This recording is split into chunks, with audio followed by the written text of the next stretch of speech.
Halo Tribuners, selamat siang. Anda sedang menyaksikan live update Tribun News edisi Kamis 13 Januari 2022. Siang ini akan kami sajikan informasi teraktual dan menarik yang dilaporkan secara langsung oleh reporter lapangan kami. Bersama saya Meisa Desirait, inilah live update selengkapnya. Sebanyak 70 orang tim SAR gabungan turun melakukan pencarian dua anak yang tenggelam di Sungai Dusun Puncak, Desa Pucak, Kecamatan Tompo Bulu, Kabupaten Maros, Sulawesi Selatan.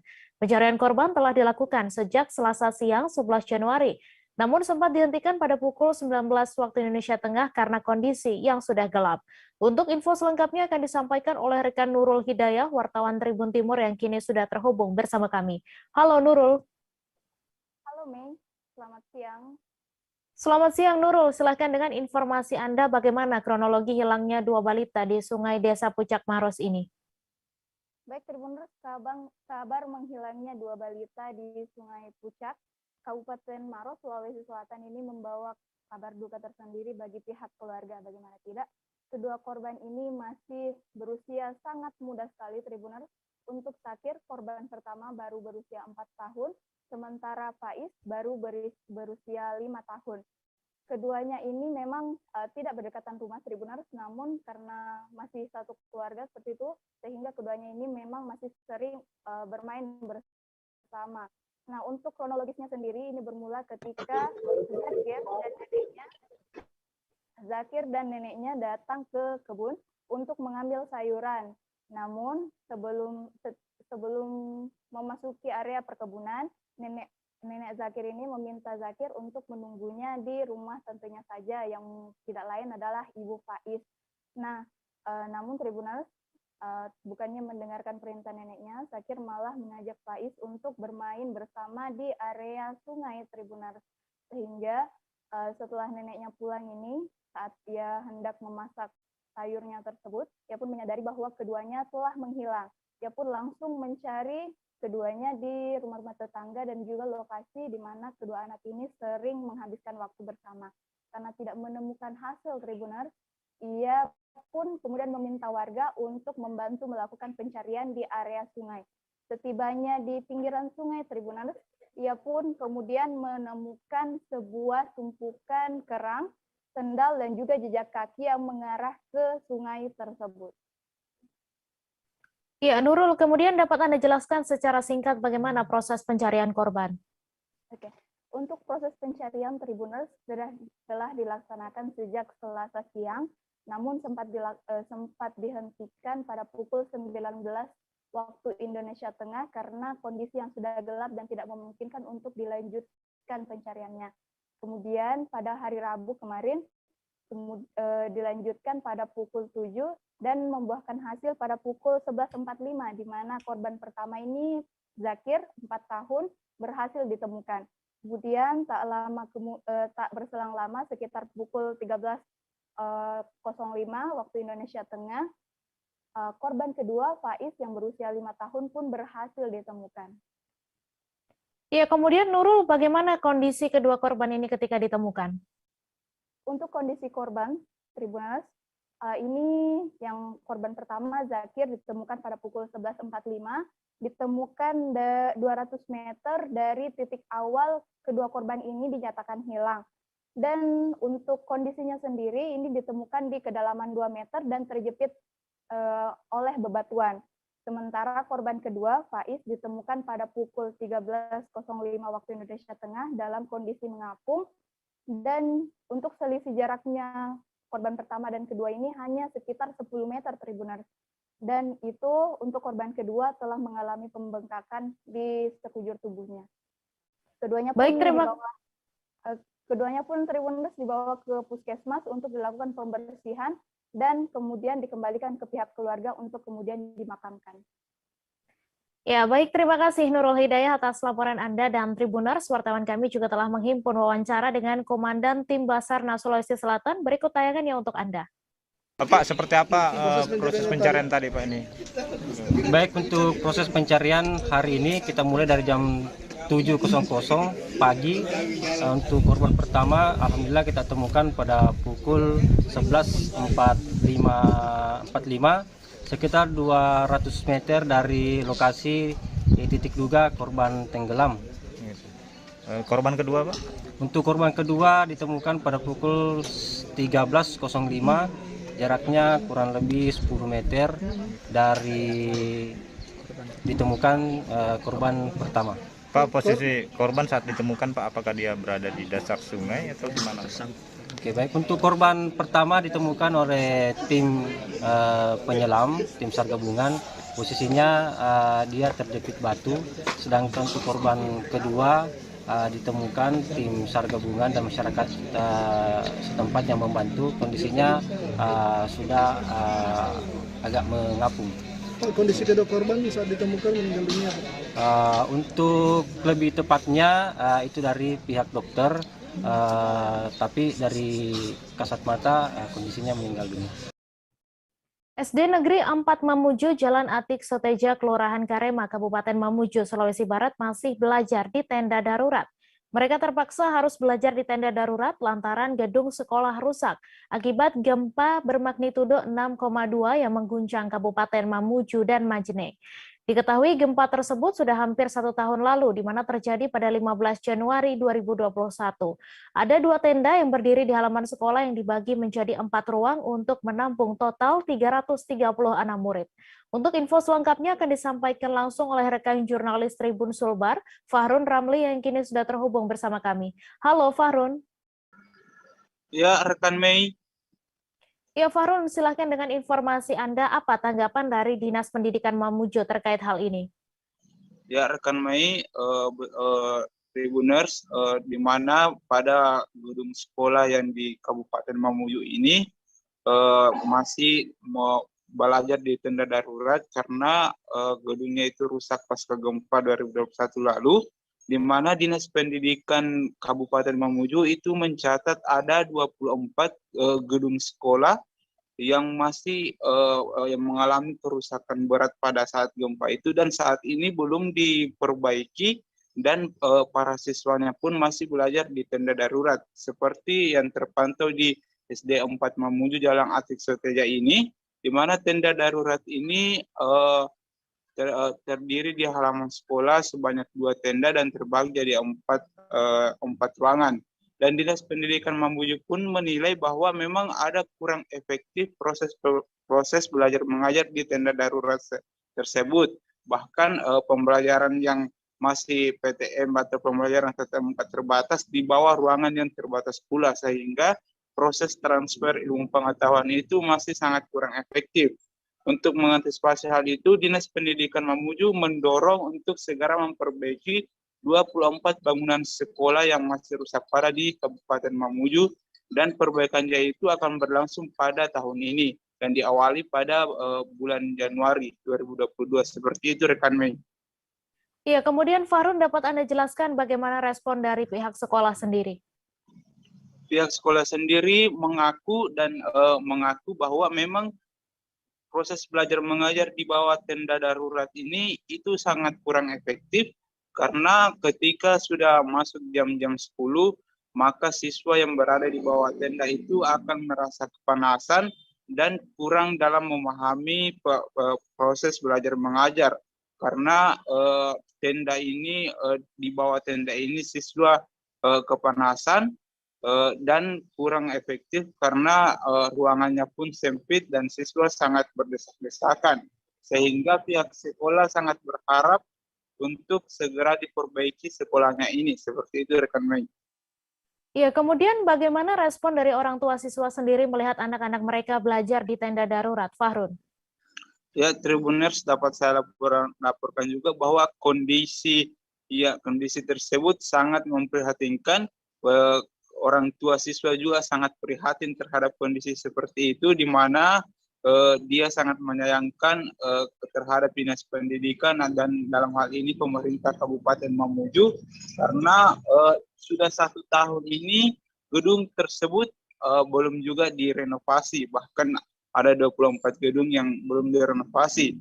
Orang tua siswa pun sangat prihatin dengan kondisi itu dan berharap kepada pemerintah setempat agar segera memperbaiki gedung tersebut, karena anak-anaknya yang belajar di bawah tenda ini itu betul-betul tidak memahami mata pelajaran yang disampaikan guru, atau kurang memahami materi yang disampaikan karena belajar mengajar di bawah tenda ini sangat tidak efektif. Seperti itu rekan Mei. Baik, terima kasih Farun Ramli atas laporan Anda. Selamat bertugas kembali.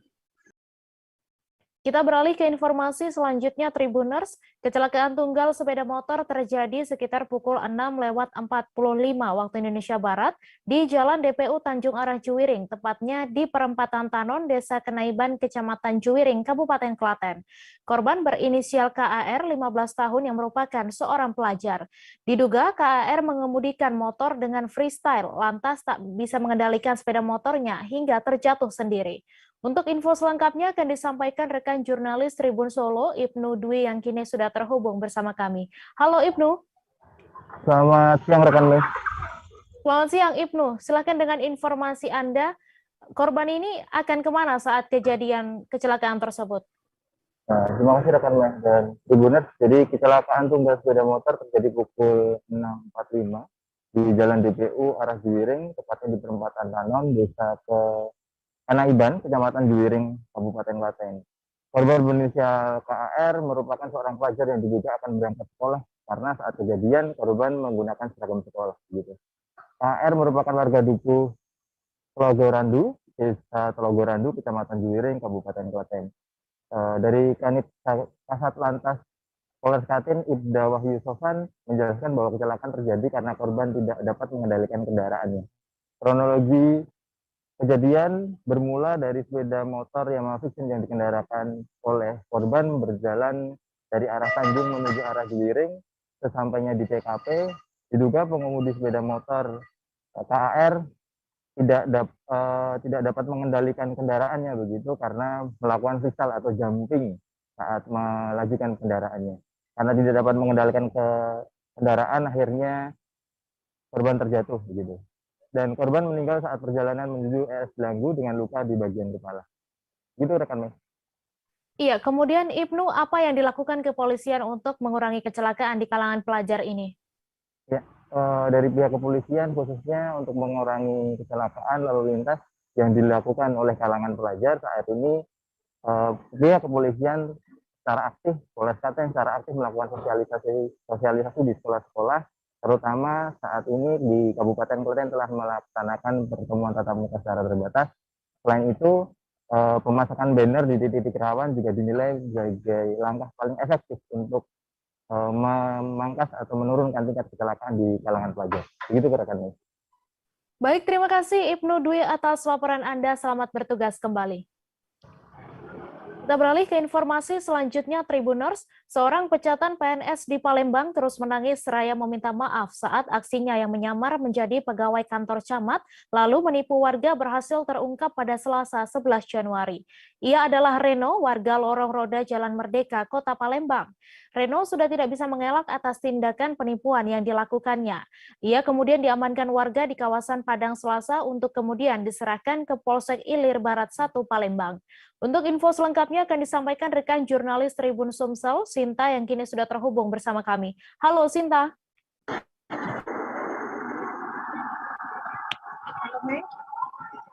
Ya, Sinta, silahkan dengan informasi Anda dapat dijelaskan seperti apa modus pelaku saat melancarkan aksi penipuannya ini pada warga.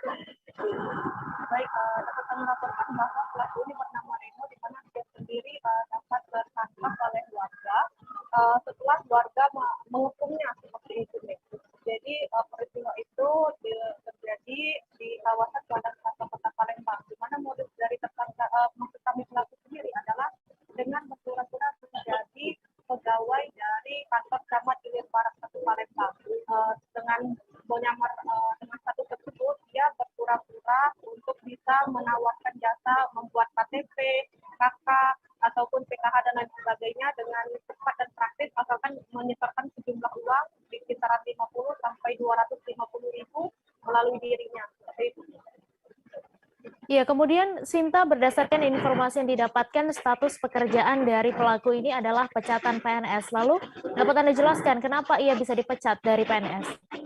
Baik, dari pengakuannya sendiri dia dipecat karena 3 tahun berturut-turut tidak masuk bekerja dilantik pada tahun 2009.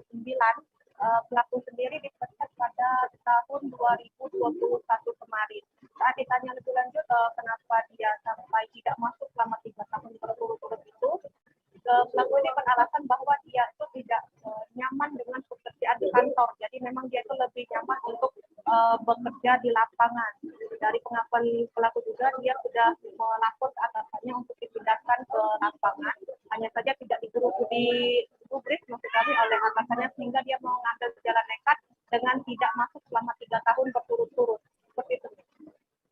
Iya, kemudian Sinta, seperti apa proses hukum terhadap pelaku ini?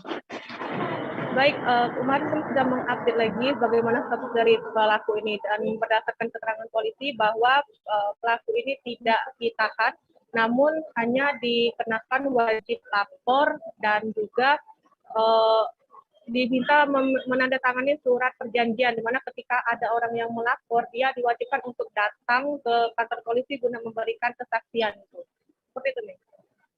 Baik, terima kasih Sinta atas laporan Anda, dan Tribuners. Wartawan kami juga telah menghimpun wawancara dengan Kapolsek Ilir Barat 1 Palembang dan Camat Ilir Barat 1. Berikut tayangannya untuk Anda. Sekarang kopi sekalian. Kau nak terbuang apa nak kau minta maaf?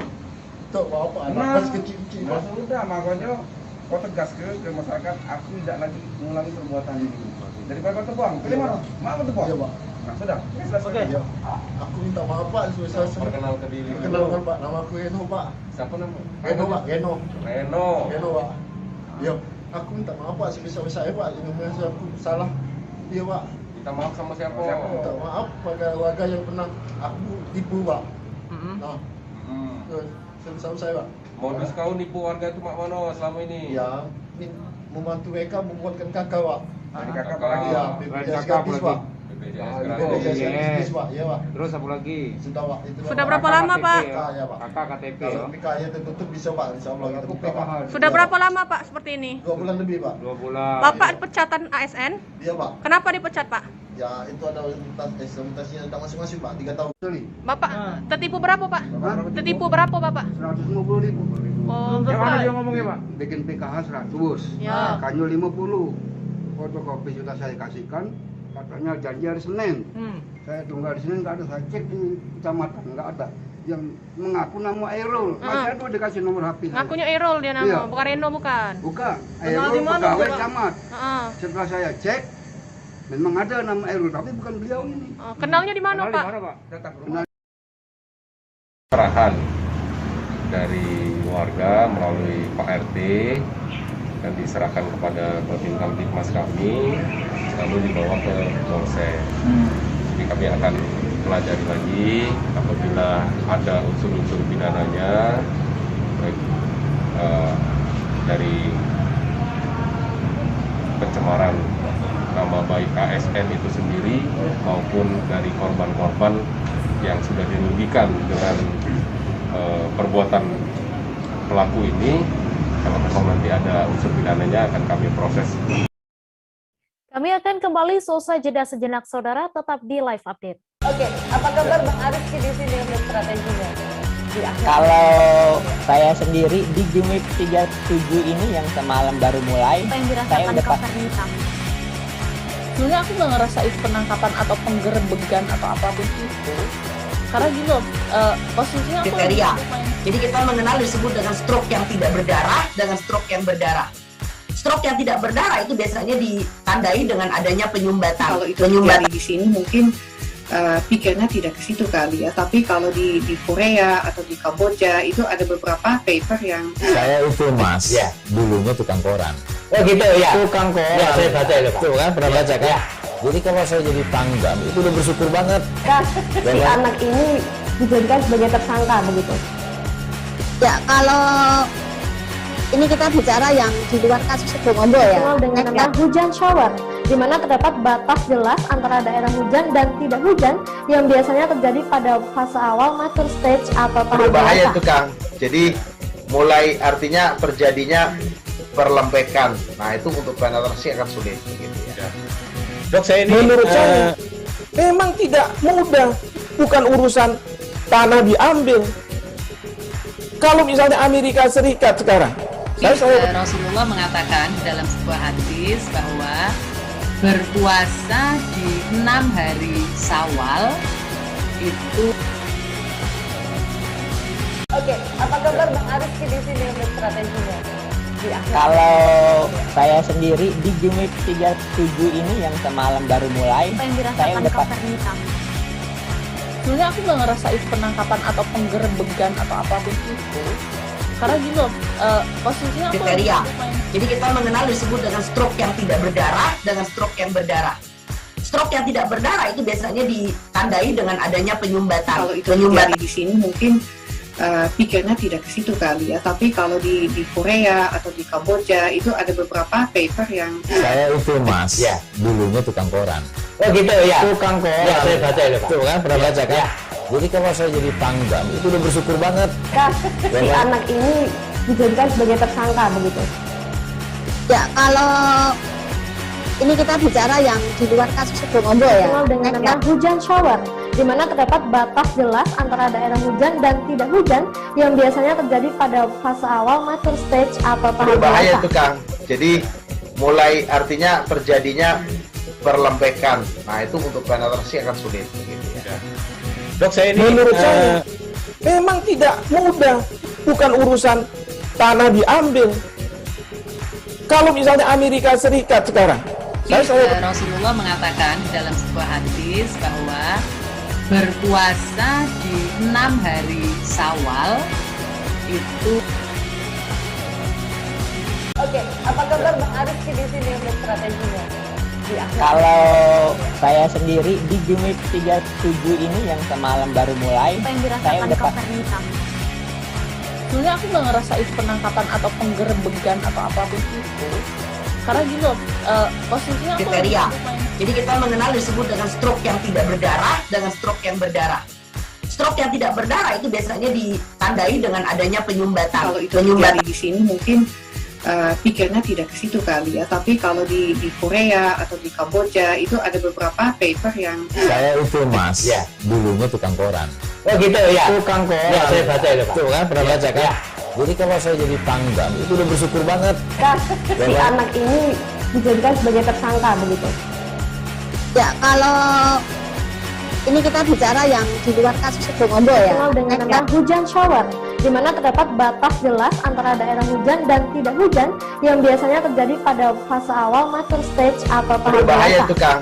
Jadi mulai artinya terjadinya perlempekan. Nah itu untuk penetrasi akan sulit. Gitu ya. Dok, saya ini menurut saya memang tidak mudah, bukan urusan tanah diambil. Kalau misalnya Amerika Serikat sekarang, Rasulullah mengatakan dalam sebuah hadis bahwa berpuasa di 6 hari Syawal itu. Oke, apa kabar Bang Ariski di sini untuk strateginya? Kalau saya sendiri di Jumip 37 ini yang semalam baru mulai, saya udah sebenarnya aku nggak ngerasain penangkapan atau penggerebekan atau apapun itu, karena gini loh, posisinya aku kriteria. Jadi kita mengenal disebut dengan stroke yang tidak berdarah dengan stroke yang berdarah. Stroke yang tidak berdarah itu biasanya ditandai dengan adanya penyumbatan. Kalau itu terjadi di sini mungkin pikirnya tidak ke situ kali ya, tapi kalau di Korea atau di Kamboja itu ada beberapa paper yang saya itu Mas, ya dulunya tukang koran. Oh gitu ya. Tukang koran. Ya, saya baca itu Pak. Tuh kan pernah baca kan? Ya. Jadi kalau saya jadi Pangdam itu udah bersyukur banget. Si anak ini dijadikan sebagai tersangka begitu. Ya, kalau ini kita bicara yang di luar kasus Sebongombo ya. Dikenal dengan nama hujan shower, di mana terdapat batas jelas antara daerah hujan dan tidak hujan yang biasanya terjadi pada fase awal mature stage atau tahap Berbahaya dewasa. itu Kang. Jadi mulai artinya terjadinya perlempekan. Nah itu untuk penetrasi akan sulit. Gitu ya. Dok, saya ini menurut saya memang tidak mudah, bukan urusan tanah diambil. Kalau misalnya Amerika Serikat sekarang, Rasulullah mengatakan dalam sebuah hadis bahwa berpuasa di 6 hari Syawal itu. Oke, apa kabar Bang Ariski di sini untuk strateginya? Kalau saya sendiri di Jumip 37 ini yang semalam baru mulai, saya udah Sebenarnya aku nggak ngerasain penangkapan atau penggerebekan atau apapun itu. Karena gini loh, posisinya aku kriteria. Jadi kita mengenal disebut dengan stroke yang tidak berdarah dengan stroke yang berdarah. Stroke yang tidak berdarah itu biasanya ditandai dengan adanya penyumbatan. Kalau itu terjadi di sini mungkin pikirnya tidak ke situ kali ya. Tapi kalau di Korea atau di Kamboja itu ada beberapa paper yang Saya itu Mas, dulunya tukang koran. Oh gitu ya. Tukang koran. Ya, saya baca itu Pak. Tuh kan pernah baca. Terima kasih Anda masih menyaksikan live update. Oknum polisi Satres Narkoba Polrestabes Medan, Ricardo Sihaan, yang diadili perkara dugaan pencurian uang hasil penggeledahan kasus narkotika dan pil ekstasi, membeberkan fakta baru dalam sidang di Pengadilan Negeri Medan pada Selasa 11 Januari malam. Ricardo yang mengikuti persidangan secara daring membeberkan bahwa sejumlah atasannya ternyata juga turut menerima uang penggeledahan kasus narkotika sebesar 300 juta rupiah. Untuk detail informasinya akan disampaikan langsung oleh rekan jurnalis Tribun Medan, Gita, yang kini sudah terhubung bersama kami. Halo Gita. Halo, Mei di studio. Ya, Gita, silakan dengan informasi Anda dapat dijelaskan apa saja yang diungkap terdakwa di persidangan. Baik, Mei. Sidang dugaan kepemilikan narkotika dan pencurian uang dari hasil penggeledahan narkotika dengan terdakwa Ricardo Sihaan sempat berlangsung panas di Pengadilan Negeri Medan. Pasalnya, Ricardo Sihaan mengungkapkan sejumlah fakta-fakta di persidangan di mana dikatakannya sejumlah pejabat di Satres Narkoba Polrestabes Medan turut menerima uang sebesar 300 juta dari tangkap lepas istri terduga bandar sabu, yang mana disebutkan Ricardo bahwa Kasat Kompol Oloan Sihaan ada menerima uang sebesar 150 juta, Kanit AKP Paul Siamamora 40 juta, serta sejumlah penyidik pembantu yang ada di Satres Narkoba Polrestabes Medan. Hal tersebut diungkapkan oleh Ricardo karena ia mengikuti sidang kode etik di Propam Polda Sumatera Utara, yang mana pernyataan tersebut, kata Ricardo, ia dapat dari Kompol Oloan Sihaan dalam sidang kode etik tersebut. Selain itu, Ricardo juga membeberkan bahwa sisa uang sebesar 75 juta rupiah itu juga diberikan kepada salah seorang Babinsa Koramil Medan Tembung sebagai hadiah karena telah mengungkapkan kasus pengedaran ganja yang ada di Kota Medan, dan pemberian uang 75 juta tersebut, kata Ricardo, diketahui ataupun atas perintah dari Kapolrestabes Medan. Demikian. Ya, kemudian Gita, dapat Anda jelaskan siapa saja oknum polisi yang terlibat dalam perkara ini? Baik, dalam perkara ini untuk tindak pidana dugaan kepemilikan narkotika ada 3 terdakwa, yaitu oknum polisi Matridi Naibaho, Toto Hartono, dan Ricardo Sihaan. Di mana dalam sidang sebelumnya terungkap di persidangan bahwa ketiga terdakwa ini diketahui memiliki narkotika jenis sabu, ekstasi, dan ganja. Sementara terkait perkara dugaan pencurian uang sebesar 650 juta dari terduga bandar narkotika, ada terdakwa Matredi, Toto, Dudi Etni, Marjuki, dan Ricardo Sihaan. Demikian, Nih. Ya, Gita, menurut informasi yang Anda peroleh, apa agenda sidang berikutnya?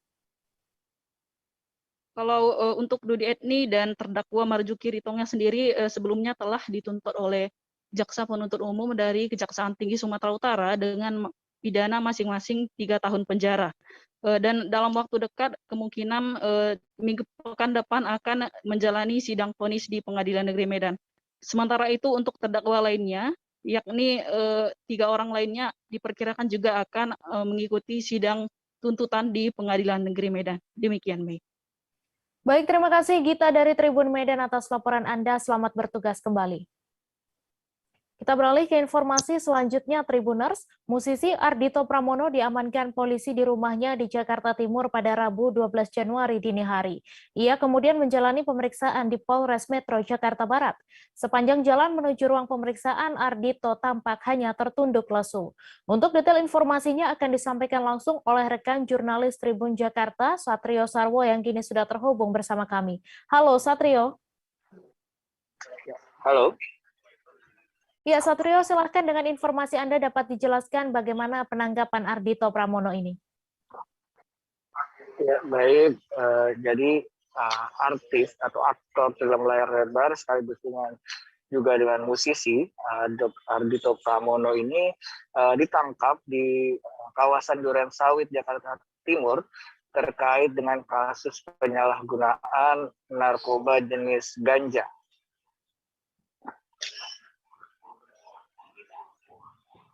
Ya, kemudian Satrio, barang bukti apa saja yang diamankan oleh pihak kepolisian? Ya, menurut dari Kapolres Metro Jakarta Barat, Kombes Pol Adi Wibowo, bahwa pihak kepolisian mengamankan barang bukti berupa ganja. Tetapi memang untuk berat dari ganja itu sendiri belum pihak kepolisian belum memberikan keterangan lebih lanjut terkait hal itu. Ya, kemudian berdasarkan hasil pemeriksaan, bagaimana kemudian hasil urin dari Ardhito Pramono sendiri? Ya, baik, dari sekitar pukul 4 sore kemarin,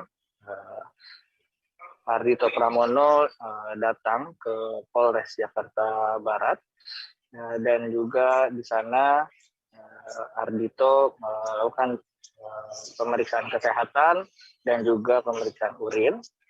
Ketika hasilnya menurut Kapolres Metro Jakarta Barat bahwa hasil tes urin dari Ardhito memang betul bahwa Ardhito positif ganja, seperti itu. Baik, terima kasih Satrio atas laporan Anda, dan Tribuners, wartawan kami juga telah menghimpun keterangan dari Kapolres Metro Jakarta Barat. Berikut tayangan yang untuk Anda. Ya, memang benar kita melakukan penangkapan, kita mengamankan salah satu public figure inisial AP yang bersangkutan adalah seorang musisi, orang bintang film. Tadi malam kita amankan di rumahnya di Bilangan Durensawit, Jakarta Timur, yang merupakan pengembangan dari wilayah Jakarta Barat. Dan padanya memang kita temukan barang bukti berupa ganja. Saat ini yang bersangkutan sudah dilakukan pemeriksaan kesehatan. Jadi rekan-rekan, saya cuma sebatas itu yang bisa saya sampaikan. Nanti akan dirilis lengkap oleh Bapak Kabid Humas. Ratusan rumah di 3 desa Kecamatan Cipatat, Kabupaten Bandung Barat rusak akibat diterjang angin kencang disertai hujan deras pada Selasa 11 Januari sore. Rumah warga yang diterjang angin kencang tersebut kebanyakan mengalami kerusakan pada bagian atap, genting, dan bagian dinding pun ambruk. Kepala Badan Penanggulangan Bencana Daerah atau BPBD KBB, Dudi Prabowo mengatakan kerusakan rumah itu terjadi di Desa Kertamukti, Desa Citatah Kampung Ciparang RW 2, dan Desa Cipatat Kampung Sukamanah RW 13. Untuk info selengkapnya akan disampaikan rekan jurnalis Tribun Jabar, Hilman Kamaludin, yang kini sudah terhubung bersama kami. Halo Hilman. Ya, halo, selamat siang, Mei. Selamat siang Hilman, silahkan dengan informasi Anda, bagaimana awalnya angin kencang itu bisa menerjang ratusan rumah di Bandung Barat? Ya, awalnya saat siang itu terjadi hujan deras disertai angin kencang, kemudian angin kencang itu tidak diduga oleh warga karena biasanya tidak sampai menyapu beberapa atap rumah warga gitu. Namun pada siang kemarin itu ratusan rumah itu langsung disapu oleh angin kencang hingga mengalami kerusakan pada bagian atap dan dinding yang jebol juga ada, kemudian genting-genting yang berterbangan. Nah, dari ratusan rumah itu kebanyakan rusak ringan, tetapi ada 23 rumah juga yang mengalami rusak berat. Seperti itu, Mei.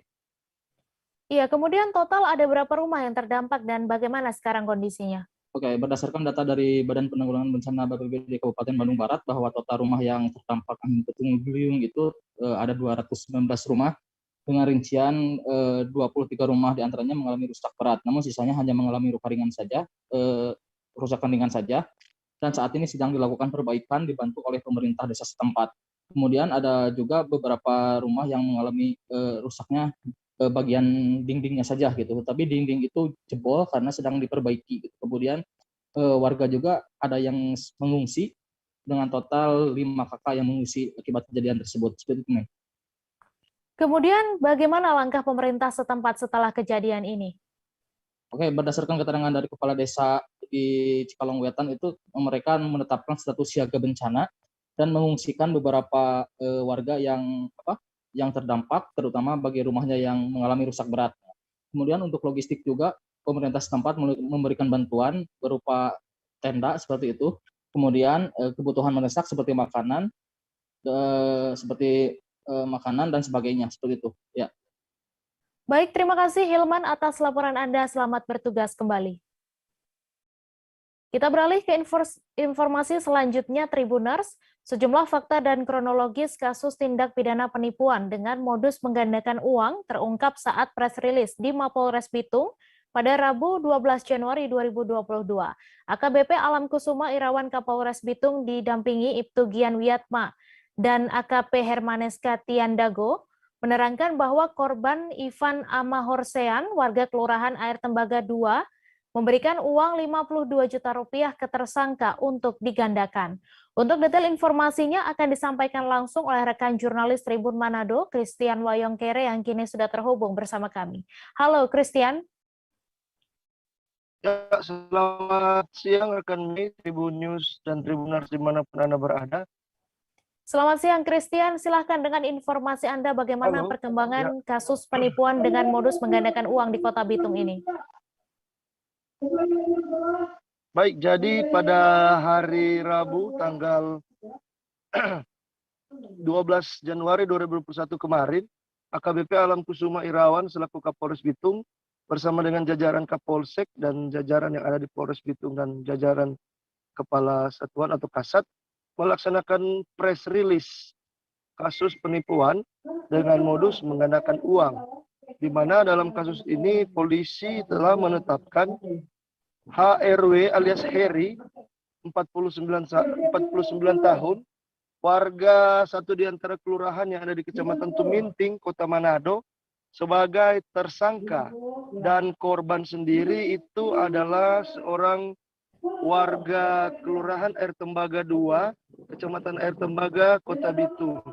Dalam press release yang dilangsungkan kemarin, Kapolres membeberkan beberapa fakta-fakta dan kronologis ke kasus, seperti adanya uang yang diiming-imingi oleh tersangka kepada korban, yaitu bisa menggandakan uang sampai dengan 8 miliar rupiah. Rekan Mei. Iya, kemudian Christian, bagaimana penjelasan Kapolres Bitung terkait kasus tersebut? Jadi menurut Kapolres saat ini pihaknya sudah melakukan penahanan terhadap tersangka yang saat ini ditahan di Polsek Air Tembaga, karena ini kasus merupakan laporan dari masuk di Polsek Air Tembaga. Kemudian oleh Kapolres menginstruksikan jajarannya untuk mengembangkan lebih lanjut kasus ini untuk mengetahui asal-muasal siapa oknum yang mempertemukan atau memperkenalkan antara korban dan tersangka. Karena dari oknum orang inilah menyampaikan ke korban bahwa tersangka ini diketahui bisa menggandakan uang. Rekan Mei. Ya, kemudian bagaimana keterangan dari tersangka kasus penipuan dan penggandaan uang ini? Menurut Heri, tersangka kasus tindak pidana penipuan dengan modus menggandakan uang, aksi ini dilakukan hanya atau baru sekali, dan dari keterangan yang dihimpun, Heri mengaku dia melakukan ini karena motif ekonomi, di mana sebelumnya Heri ini merupakan seorang pedagang barito atau bawang rica tomat yang ada di Pasar Jengki, dan melakukan kegiatan atau tindak pidana penipuan ini dengan motif atau modus membeli minyak yang disebut-sebut atau yang diyakini oleh Heri, yang diyakini oleh Heri kepada tersangka bisa menjadi media untuk meraup atau menarik uang. Ternyata setelah dilakukan pemeriksaan, minyak tersebut hanyalah sebuah minyak wangi dan minyak wangi untuk kendaraan. Kemudian juga dalam aksinya Heri didukung dengan beberapa sarana pendukung lainnya seperti janggut palsu beserta dengan gigi palsu, kemudian kepingan kuningan dan keris serta tongkat komando yang dijadikan sebagai dasar kuat atau bisa meyakini orang untuk mempercayai aksinya. Rekan Mei. Baik, terima kasih Christian Woyongkere atas laporan Anda. Selamat bertugas kembali. Dan Tribuners, wartawan kami juga telah menghimpun wawancara dengan Kapolres Bitung. Berikut tayangannya untuk Anda. Swastiastu, nama budaya, salam kebajikan ya. Saya hormati dan saya cintai ya rekan wartawan, kemudian juga seluruh perwira dan anggota Polres Bitung. Jadi hari ini kita akan bertulis terkait kasus penipuan yang terjadi di Polsek Air Terbaga. Untuk waktu penangkapan yaitu hari Sabtu sekitar tanggal 8 Januari 2022 sekitar jam 01.00 WITA ya, yang dilakukan oleh tim gabungan Res Bitung dan juga Resmob Polres Bitung dan Tarsius Polres Bitung dan juga Polsek Air Tembaga. Untuk lokasi penangkapannya diamankan di Manado ya, lokasinya. Untuk identitas tersangka sendiri namanya Heri R. Watabone ya. Kemudian untuk pasal yang kita sangkakan, pasal 378, ancaman hukumannya 4 tahun. Kemacetan parah terjadi di kawasan Jakarta Timur, tepatnya dari arah Jalan Raya Bogor, Kecamatan Pasar Rebo, Jakarta Timur, menuju TB Simatupang arah Cilandak, Jakarta Selatan pada Kamis 13 Januari. Belum diketahui penyebab kemacetan karena para pengendara terjebak dalam pusaran kemacetan. Bahkan seorang pengendara motor sempat berhenti di pom bensin, namun kemacetan tidak kunjung membaik. Untuk detail informasinya akan disampaikan langsung oleh rekan jurnalis Warta Kota, Miftahul Munir yang kini sudah terhubung bersama kami. Halo Munir. Halo rekan Mei. Ya, silakan dengan informasi Anda sejak kapan kemacetan itu terjadi? Baik, hari ini Kamis 13 Januari 2021 terjadi kemacetan cukup parah dari arah Jalan Raya Bogor mengarah ke Pasar Rebo, kemudian dari TB Simatupang mengarah ke Cilandak. Kemacetan cukup parah terjadi sejak pagi tadi pukul 6.30 WIB. Para pengendara ribuan kendaraan sudah terjebak dalam kemacetan yang berada di jalan tersebut. Begitu rekan Mei.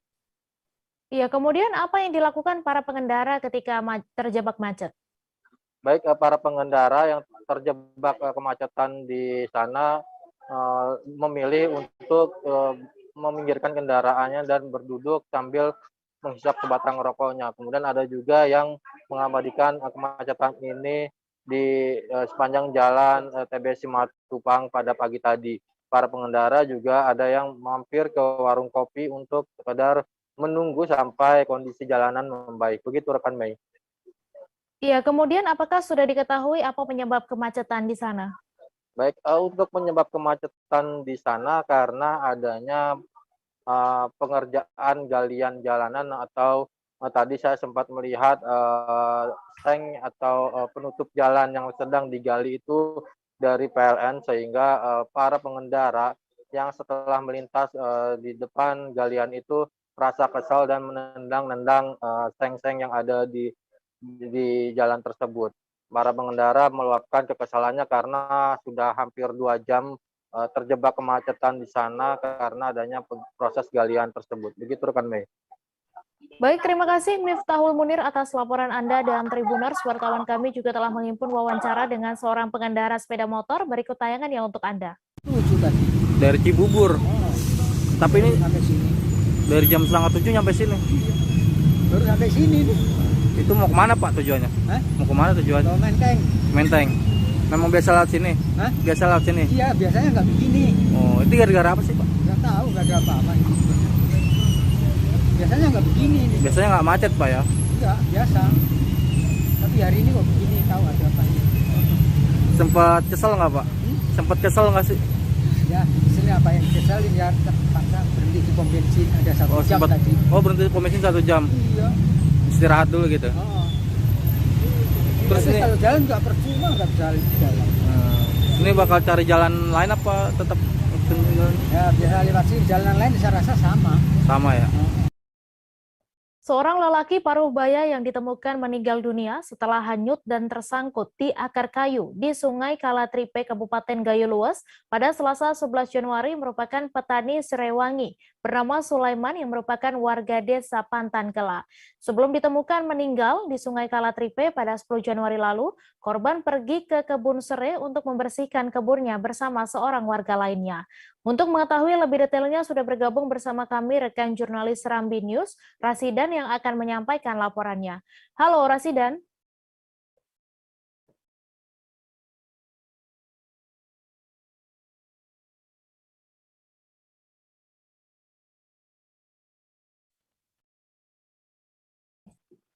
Ya, Rasidan, silahkan dengan informasi Anda, apakah korban yang ditemukan meninggal ini pernah berusaha untuk bunuh diri? Baik, Mei. Korban atas nama Sulaiman, umur 38 tahun, yaitu warga Pantan Kela, Kecamatan Tripejaya. Sebelum ditemukan meninggal di Sungai Kalatripe, sempat berupaya untuk melakukan upaya pembunuhan diri. Karena dilaporkan, korban ini adalah pernah mengalami gangguan jiwa. Demikian, Mei. Ya, kemudian berapa kilometer korban ditemukan tersangkut di akar pohon dari lokasi gubuk? Korban ditemukan sekitar 2 km dari lokasi gubuknya yang berada di Arul Ngang. Lokasi perkebunannya yang ditemukan tersangkut di akar pohon yaitu di kawasan Desa Perlak, Kecamatan Tripejaya oleh warga yang sebelumnya diupayakan untuk mencari keberadaan korban. Demikian, Mei. Iya, kemudian setelah diketahui rekan korban Abu Talib bahwa korban tidak ada di gubuk, lalu apa yang dilakukan oleh rekan korban? Rekan korban dalam hal ini yaitu Abu Talib, umur 45 tahun, sempat melakukan upaya pencarian korban. Sekitar pukul 3 dini hari, lebih kurang rekan korban Abu Talib yaitu terbangun dari tidurnya dan melihat korban Sulaiman tidak ada di gubuk. Diperkirakan korban awalnya pergi ke sungai yang berjarak dari gubuk ke sungai sekitar 10 meter ke sungai. Namun sampai pagi, korban Sulaiman tidak kembali kunjung ke gubuk. Sehingga dalam hal ini Abu Talib melaporkan kehilangan korban kepada istrinya awalnya, kemudian dilaporkan sampai ke warga di Desa Pantan Kela untuk upaya melakukan pencarian korban. Demikian, Mei. Baik, terima kasih Rasidan atas laporan Anda. Selamat bertugas kembali. Tribuners, kami masih akan menyajikan informasi menarik untuk Anda. Seusai jeda sejenak, tetap di Live Update. Oke, apa kabar Bang Ariski di sini untuk strateginya? Kalau saya sendiri di Jumit 37 ini yang semalam baru mulai, saya udah pasti. Sebenarnya aku nggak ngerasa itu penangkapan atau penggerebegan atau apapun itu. Karena gini loh, posisinya aku kriteria. Jadi kita mengenal disebut dengan stroke yang tidak berdarah dengan stroke yang berdarah. Stroke yang tidak berdarah itu biasanya ditandai dengan adanya penyumbatan. Kalau itu terjadi di sini mungkin pikirnya tidak ke situ kali ya. Tapi kalau di Korea atau di Kamboja itu ada beberapa paper yang saya itu Mas, ya, dulunya tukang koran. Oh gitu ya. Tukang koran. Ya, saya baca itu, Pak. Tuh kan, pernah baca kan? Ya. Jadi kalau saya jadi tanggam itu udah bersyukur banget. Kak, si anak ini dijadikan sebagai tersangka begitu.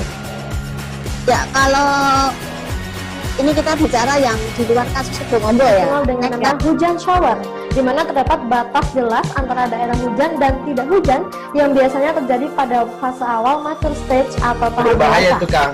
Jadi mulai artinya terjadinya perlempekan. Nah, itu untuk penetrasi akan sulit gitu ya. Dok, saya ini menurut saya memang tidak mudah. Bukan urusan tanah diambil. Kalau misalnya Amerika Serikat sekarang, Rasulullah mengatakan dalam sebuah hadis bahwa berpuasa di 6 hari Syawal itu. Oke, apa kabar Bang Ariski di sini untuk strateginya? Kalau saya sendiri di Jumit 37 ini yang semalam baru mulai, saya udah pasti. Sebenarnya aku nggak ngerasa itu penangkapan atau penggerebegan atau apapun itu. Karena gini loh, posisinya aku kriteria. Jadi kita mengenal disebut dengan stroke yang tidak berdarah dengan stroke yang berdarah. Stroke yang tidak berdarah itu biasanya ditandai dengan adanya penyumbatan. Kalau itu terjadi di sini mungkin pikirnya tidak ke situ kali ya, tapi kalau di Korea atau di Kamboja itu ada beberapa paper yang Saya itu mas, dulunya tukang koran. Oh gitu ya. Tukang koran. Ya, saya baca itu Pak. Tuh kan, pernah baca kan? Jadi kalau saya jadi tanggam, itu udah bersyukur banget. Si anak ini dijadikan sebagai tersangka begitu. Ya, kalau ini kita bicara yang di luar kasus Sebongombo ya. Dikenal dengan nama hujan shower, di mana terdapat batas jelas antara daerah hujan dan tidak hujan yang biasanya terjadi pada fase awal mature stage atau tahap Berbahaya dewasa. itu Kang. Jadi mulai artinya terjadinya perlempekan. Nah itu untuk penetrasi akan sulit. Gitu ya. Dok, saya ini menurut saya memang tidak mudah, bukan urusan tanah diambil. Kalau misalnya Amerika Serikat sekarang, Rasulullah mengatakan dalam sebuah hadis bahwa berpuasa di 6 hari Syawal itu. Oke, apa kabar Bang Ariski di sini untuk strateginya? Kalau saya sendiri di Jumit 37 ini yang semalam baru mulai, Apa yang saya dirasakan udah Kak Fernita? Sebenarnya aku nggak ngerasa itu penangkapan atau penggerebegan atau apapun itu. Karena gitu loh, posisinya aku Kriteria. Jadi kita mengenal disebut dengan stroke yang tidak berdarah dengan stroke yang berdarah. Stroke yang tidak berdarah itu biasanya ditandai dengan adanya penyumbatan. Kalau itu terjadi di sini mungkin pikirnya tidak ke situ kali ya, tapi kalau di Korea atau di Kamboja itu ada beberapa paper yang Saya itu mas, dulunya tukang koran. Oh gitu ya. Tukang koran. Ya, saya baca itu Pak. Tuh kan, pernah baca kan? Jadi kalau saya jadi tanggam, itu udah bersyukur banget. Si anak ini dijadikan sebagai tersangka begitu. Ya, kalau ini kita bicara yang di luar kasus Sebongombo ya. Dikenal dengan nama hujan shower, di mana terdapat batas jelas antara daerah hujan dan tidak hujan yang. Terima kasih Anda masih menyaksikan live update. Satu unit sepeda motor yang terparkir di teras rumah warga raib digasak pencuri. Peristiwa pencurian kendaraan bermotor ini terjadi di Kabupaten Pringsewu. Sang pemilik harus merelakan motor yang dibelinya dari hasil usaha dan tabungan anak tersebut. Kasus curanmor ini juga masih dalam penyelidikan polisi. Untuk detail informasinya akan disampaikan langsung oleh rekan jurnalis Tribun Lampung, Didik Budiawan yang kini sudah terhubung bersama kami. Halo Didik. Halo rekan Mai. Ya, selamat siang. Silakan dengan informasi Anda, bagaimana kronologi terjadinya peristiwa curanmor di rumah warga ini? Oke, selamat siang Mai. Selamat siang Tribuners. Saya Didik Budiawan dari Pringsewu, Lampung melaporkan bahwa tanggal Selasa Januari 2022, tepatnya tanggal 11, telah terjadi pencurian sepeda motor di salah satu teras rumah warga di Jalan Gunung Kancil, Kelurahan Pacaresuk, Kecamatan Pringsewu, Kabupaten Pringsewu, Lampung, di mana kawanan pencuri telah mengambil sepeda motor Honda Beat Street warna hitam PE 2594UR, di mana sepeda motor ini diparkirkan di teras rumah, tepatnya di depan pintu rumah dan posisi di dalam gerbang, sementara gerbang sendiri tertutup. Akan tetapi pada Selasa sore waktu itu kondisi hujan, pelaku yang diketahui dari tetangga korban ada 2 orang tidak dikenal berteduh di emperan garasi mobil. Namun pada saat itu tetangga korban tidak menyadari bahwa itu pelaku pencurian. Sementara motor itu hilang diketahui setelah ada keluarga korban datang dan tidak melihat motor tersebut. Begitu, Mei. Iya, kemudian Didik, bagaimana reaksi korban ketika mengetahui motornya hilang? Saat itu korban yang berada di rumah, Julia Agustina, 24 tahun, ibu muda, shock ketika mengetahui sepeda motornya hilang dan beliau menangis, kemudian menghubungi suaminya, Rizal Zulis Aprianto, 27 tahun, yang pada waktu itu mengira bahwa kabar hilangnya sepeda motor itu sebuah prank karena saat itu Rizal merayakan ulang tahun yang ke-27. Namun ketika dia datang ke rumah, baru mengetahui bahwa sepeda motor Honda Beat Street yang mereka miliki selama kurang lebih 1 tahun sudah hilang. Padahal sepeda motor itu dibeli dengan cash dan kerugian ditafsir kurang lebih 13 juta. Gitu, Mei. Ya, kemudian dari pihak kepolisian sendiri seperti apa hasil penyelidikan sementaranya? Peristiwa pencurian sepeda motor ini telah dilaporkan ke kepolisian Resort Pringsewu dengan tanda bukti laporan nomor TPL _B_26 _1 Romawi _2022 _SPKT Polres Pringsewu Polda Lampung. Dan terkait laporan ini, kepolisian Resort Pringsewu melalui Kapolres Pringsewu AKBP Rio Cahyowidi menyatakan 2 langkah yang akan ditempuh pihak kepolisian. Yang pertama yaitu mengupayakan pengungkapan kasus perkara pencurian sepeda motor, dan kemudian yang kedua memberikan imbauan kepada masyarakat supaya lebih waspada dan hati-hati mengamankan kendaraan sepeda motor yang dianggap sebagai barang berharga. Demikian, Mei. Baik, terima kasih Didik Budiawan atas laporan Anda. Selamat bertugas kembali. Kita beralih ke informasi selanjutnya. Tribuners, korban tenggelam di Sungai Batanghari, tepatnya di RT 12 Arab Melayu, Pelayangan, akhirnya ditemukan identitasnya.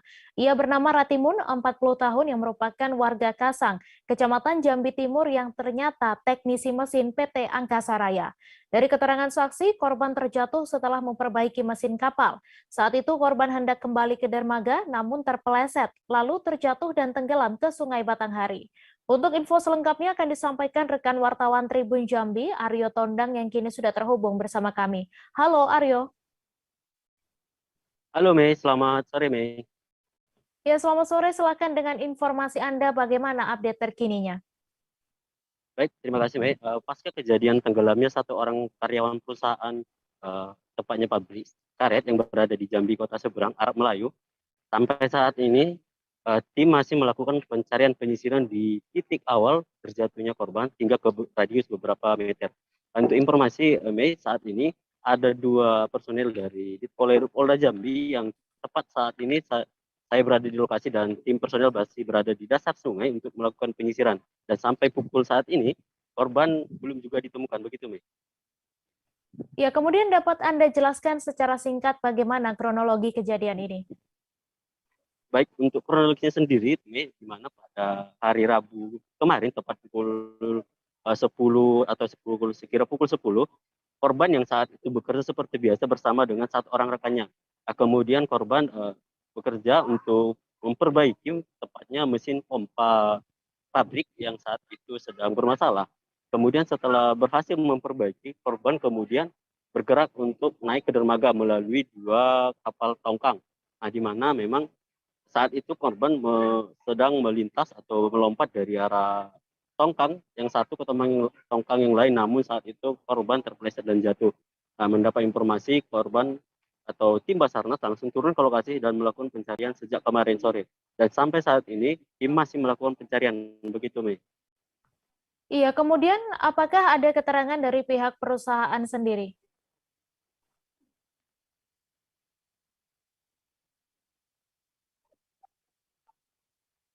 Halo, Aryo. Baik, terima kasih Mei. Baik, Mei. Ya, silakan. Halo Mei. Nah, sampai saat ini pihak perusahaan atau sejumlah media masih mencoba mengkonfirmasi pihak perusahaan, namun sampai saat ini pihak media atau sejumlah media belum berhasil memintai keterangan bagaimana kemudian SOP dan safety dalam bekerja di perusahaan ini, begitu Mei. Sampai saat ini kita masih berupaya untuk mencari tahu keterangan dari pihak perusahaan, begitu. Baik, terima kasih Aryo Tondang atas laporan Anda, dan Tribuners, wartawan kami juga telah menghimpun wawancara dengan saksi serta keterangan dari Kasih Ops Basarnas Jambi. Berikut tayangannya untuk Anda. Jatuh dari tongkang yang tak bermesin ini. Dia mau naik ke tongkang sana, dia terpeleset jatuh, dan terakhir dilihat dia dari ujungnya pelabuhan itu, ujung yang sebelah sini, terakhir dilihatnya di sana. Artinya dari sana pencarian kita ke hilir. Paham ya? Nah, lakukan observasi, ya, utamakan keselamatan daripada kecepatan. Ya, standar dari Emergency Response Diving Internasional benar-benar dilakukan. Paham ya? Siap. Siap. Rek. Untuk kesehariannya ini gimana? Itu kan maintenance kan disuruh kerja ke bawah kan, kerja. Nah, sudah siap kerja, sudah naik, kepleset jatuh. Itu sudah di ponton yang lain, dia masih di ponton yang bawah kan. Jadi itu ngejernya nolong tuh dia sudah masuk ke ponton 2 sini. Ada ponton besar-besar nih, jejer 2 itu masuk ke situ. Cuman kita ini lagi, kita juga nggak bisa nyelam. Dia lagi ngerjain apa, Pak?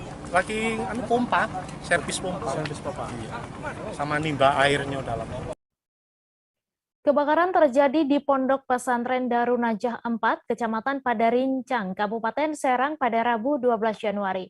Penyebab kebakaran tersebut diduga disebabkan korsleting listrik. Setelah api menyebar pada pukul 10 waktu Indonesia Barat, akhirnya api berhasil dipadamkan pada pukul 12 waktu Indonesia Barat. Untuk info selengkapnya akan disampaikan rekan Desi Purnamasari, wartawan Tribun Banten yang kini sudah terhubung bersama kami. Halo Desi.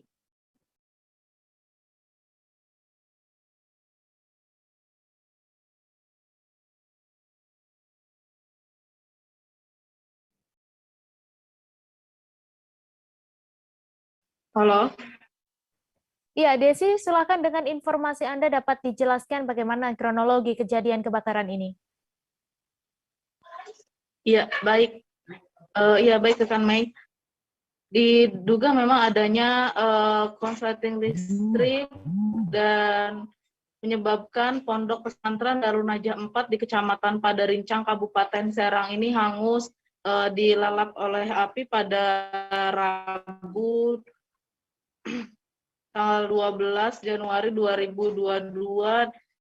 Kejadian tersebut terjadi pada pukul 10 waktu Indonesia Barat, dan memang percikan api tersebut bermula dari salah satu gedung asrama dan merambat 6 kamar asrama santri serta barang berharga lainnya mulai dari kasur, lemari, seragam sekolah, bahkan juga kitab santri, semuanya tidak ada yang bersisa. Begitu, Mei. Iya, kemudian ketika peristiwa kebakaran itu terjadi, kemana para santri ini? Desi. Iya, menurut keterangan dari Kabidamkar Kabupaten Serang, Ade Sofian menuturkan bahwa pada saat kejadian memang para santri tidak sedang berada di dalam asrama, melainkan para santri tersebut sedang berada di ruangan kelas melakukan pembelajaran.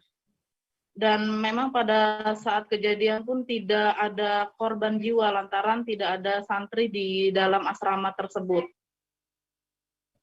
Baik, terima kasih Desi Purnamasari. Halo, Nia. Iya, silakan Desi.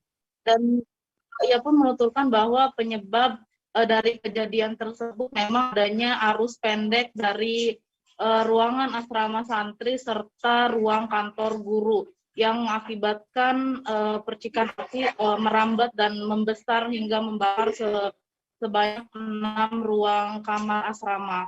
Dan menurut salah satu warga yang melihat kejadian tersebut, ia pun mengatakan bahwa peristiwa tersebut memang bermula pada pukul 10.00 dan pria tersebut melihat api sudah membesar dan para warga sekitar pun mencoba untuk berusaha memadamkan api dengan alat adanya sebelum pihak tim damkar Kabupaten Serang datang ke lokasi. Begitu, Mei. Baik, terima kasih Desi Purnamasari atas laporan Anda, dan Tribuners, wartawan kami juga telah menghimpun wawancara dengan warga sekitar. Berikut tayangannya untuk Anda. Ya terutama kan tempat tidur, spring bed, kasur. Ya semuanya aja yang ada di dalam itu, lemari dan Quran, buku-buku kan. Buat mereka belajar ya? Iya. Kan tempat biasa. Apinya langsung besar tadi Pak? Iya, langsung besar. Makanya juga kaget, takut merambat ke rumah ini kan. Tadi sebelum damkar datang, warga bantu madam-madam? Iya, jadi yang pertama itu warga. warga ya alat seadanya gitu ya, ember air biasa gitu ya. Kalau daftar kan hampir setengah jam lah kejadian baru datang. Di gedung mana dulu bang? Berapa dah? Yang kebakar gedung sebelah mana dulu tadi? Anggota Satgas Pamtas RI RDTL Yonif 743 PSY Poslak Tutus memberikan bimbingan belajar kepada anak-anak sekolah dasar di Desa Naitimu, Kecamatan Tasik, Veto Barat, Belu, Nusa Tenggara Timur. Berbekalkan pengetahuan yang dimiliki, anggota Satgas Yonif 743 terus mendukung pendidikan yang ada di perbatasan guna membantu mencerdaskan anak-anak bangsa. Untuk info selengkapnya akan disampaikan rekan Edi Hayong, wartawan Pos Kupang yang kini sudah terhubung bersama kami. Halo Edi.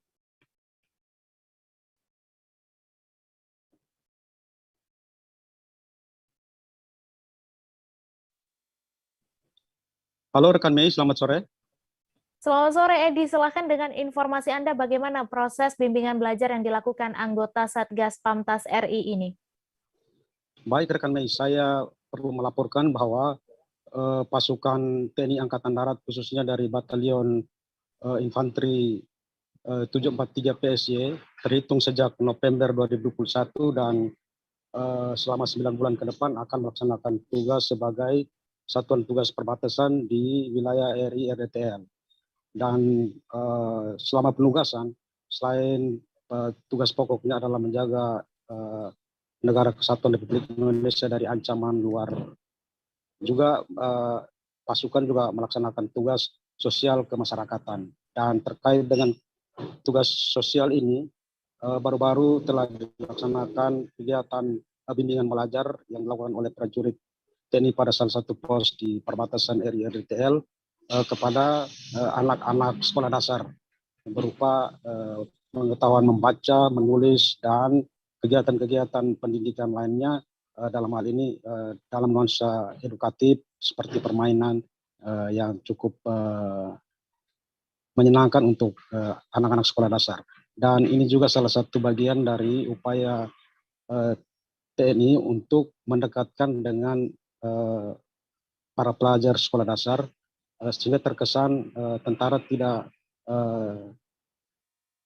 keras, tetapi mereka lebih humanis dalam hal memberikan kegiatan-kegiatan khususnya kepada anak-anak sekolah dasar.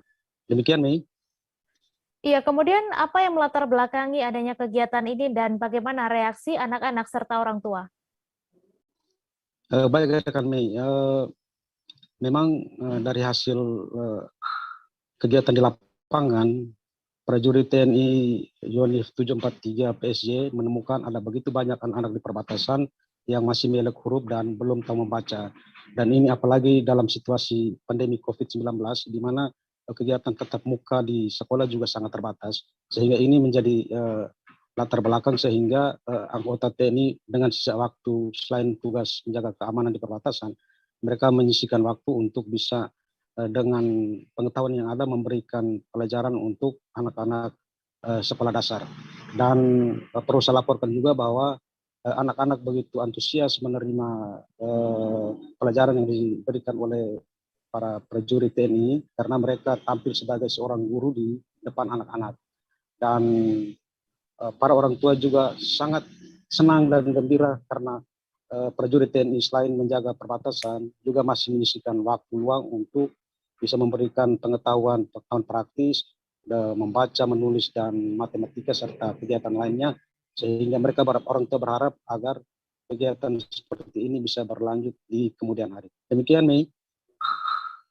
Iya, kemudian kegiatan ini apakah merupakan kegiatan berkelanjutan atau seperti apa, Edi?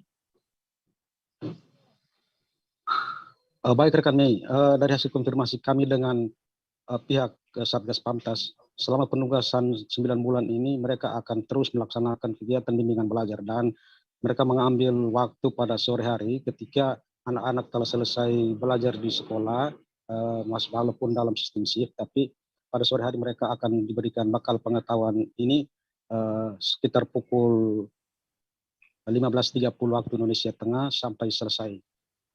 Demikian, Mei. Baik, terima kasih Edi Hayong atas laporan Anda dan Tribuners. Wartawan kami juga telah menghimpun wawancara dengan Danki Pam 3. Berikut tayangannya untuk Anda.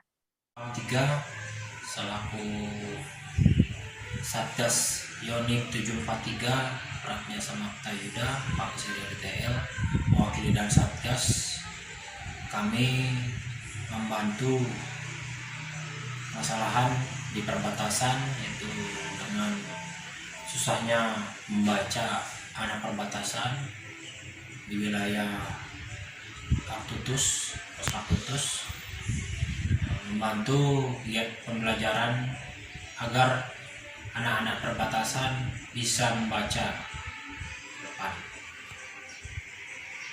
Untuk itu kami tingkatkan kembali motivasi anak-anak perbatasan dengan giat belajar membaca dengan penuh semangat oleh perwakilan Pos Laktutus. Kami sampaikan di jajaran Kipang 3 di Pos Laktutus agar selalu sering-sering mengingatkan anak perbatasan. Terima kasih. Merah Putih. Gubernur Riau Syamsuar secara resmi memulai penyuntikan vaksin booster untuk kelompok lansia di Riau. Selain Syamsuar, di saat yang sama juga tampak sejumlah pejabat dan masyarakat yang menjalani vaksin booster perdana di Riau untuk masyarakat umum. Pada kesempatan tersebut, Syamsuar meminta kepada seluruh lansia yang ada di Riau agar tidak takut untuk melaksanakan vaksin booster. Sebab dirinya yang masuk kelompok lansia juga sudah membuktikan bahwa vaksin booster aman. Untuk info selengkapnya akan disampaikan rekan Syaiful Misgiono, wartawan Tribun Pekanbaru yang kini sudah terhubung bersama kami. Halo Syaiful. Halo rekan Mei. Ya Syaiful, bisa diceritakan bagaimana penyuntikan perdana vaksin booster di Riau? Ya baik rekan Mei dan pemirsa Tribuners dimanapun berada, dapat kami laporkan bahwa penyuntikan vaksin dosis ketiga atau vaksin booster di Provinsi Riau sudah dimulai, dan untuk yang pertama kalinya itu Gubernur Riau langsung meluncing dan dirinya sebagai salah satu peserta yang disuntik vaksin booster. Nah, selain Gubernur Riau, di saat bersamaan ada juga sejumlah kepala dinas yang usianya sudah di atas 50 tahun. Mereka juga tampak mendampingi gubernur dan ikut serta disuntik vaksin booster. Selain itu kemarin juga ada beberapa masyarakat yang lansia juga ikut bersama gubernur menjalani penyuntikan vaksin booster. Nah, dapat kami sampaikan rekan Mei dan pemirsa bahwa penyuntikan vaksin booster di Provinsi Riau itu pertama kali dimulai di rumah dinas Gubernur Riau yang berada di Jalan Diponegoro, Kota Pekanbaru. Dan setelah itu nanti akan dilanjutkan lagi ke daerah-daerah lain di 12 kabupaten kota di Provinsi Riau. Nah, untuk prioritas pertama ini memang diprioritaskan untuk kelompok lansia, dan setelah itu nanti baru dilanjutkan dengan petugas pelayan publik. Begitu, Mei. Iya, kemudian apa imbauan dari gubernur sendiri untuk kelompok yang diprioritaskan untuk mendapatkan vaksin booster? Iya, baik rekan Mei. Gubernur Riau berpesan kepada kelompok yang menjadi prioritas untuk vaksin booster, yaitu para lansia dan petugas pelayan publik agar tidak takut untuk divaksin booster, karena memang Gubernur Riau yang masuk dalam kelompok lansia sudah membuktikan secara langsung bahwa vaksin booster ini aman dan tidak menimbulkan gejala apa-apa setelah disuntik vaksin. Kemarin begitu Gubernur menjalani penyuntikan vaksin dan langsung menyampaikan bahwa setelah disuntik vaksin dirinya tidak mengalami gejala apapun, sehingga dia memastikan bahwa vaksin booster aman dilakukan untuk lansia. Begitu, Mei. Iya, kemudian bagaimana dengan vaksin di Riau sendiri? Apakah mencukupi atau seperti apa? Iya, baik, Mei. Gubernur Riau sudah menyampaikan kepada masyarakat di Provinsi Riau bahwa untuk stok vaksin di Provinsi Riau sampai saat ini tidak ada masalah. Stok vaksin masih aman karena menurut Gubernur Riau dari hasil laporan yang dia terima dari 12 kabupaten kota yang ada di Provinsi Riau bahwa saat ini stok vaksin yang ada di Provinsi Riau mencapai 1 juta dosis, sehingga untuk stok vaksin termasuk juga nanti untuk menyuntikan vaksin booster tidak ada masalah lagi untuk pasokan vaksin. Termasuk juga 1 juta dosis vaksin ini nanti selain digunakan untuk lansia, juga akan digunakan untuk anak-anak yang usianya 6 sampai 12 tahun. Begitu, Mei. Baik, terima kasih Syaiful atas laporan Anda, dan Tribuners, wartawan kami juga telah menghimpun wawancara dengan Gubernur Riau. Berikut tayangannya untuk Anda. Ya, syarat-syarat seperti syarat biasa ya, syarat TP aja. Jadi tidak ada syarat khusus yang harus disiapkan dalam rangka vaksinasi yang terjadi. Yang jelas sepanjang di warga negara Indonesia tentunya. Kata di luar daerah bagaimana, Pak? Iya, jatuh daerah mungkin ya untuk saat ini kalau memang ya kita ditamakan ya jalan kita dulu ya dari Riau. Kalau memang dalam pelaksanaannya ketemu mungkin dan yang lain ya saya rasa boleh aja ya, karena selagi warga negara Indonesia. Informasi tadi sekaligus menutup perjumpaan kita dalam live update hari ini. Tribuners, lantaran masih di tengah pandemi, kami kembali mengingatkan untuk selalu menerapkan protokol kesehatan dimanapun Anda berada. Saya Mesa Desirait beserta kru yang bertugas pamit. Terima kasih dan sampai jumpa. Jangan lupa like, subscribe, dan share ya.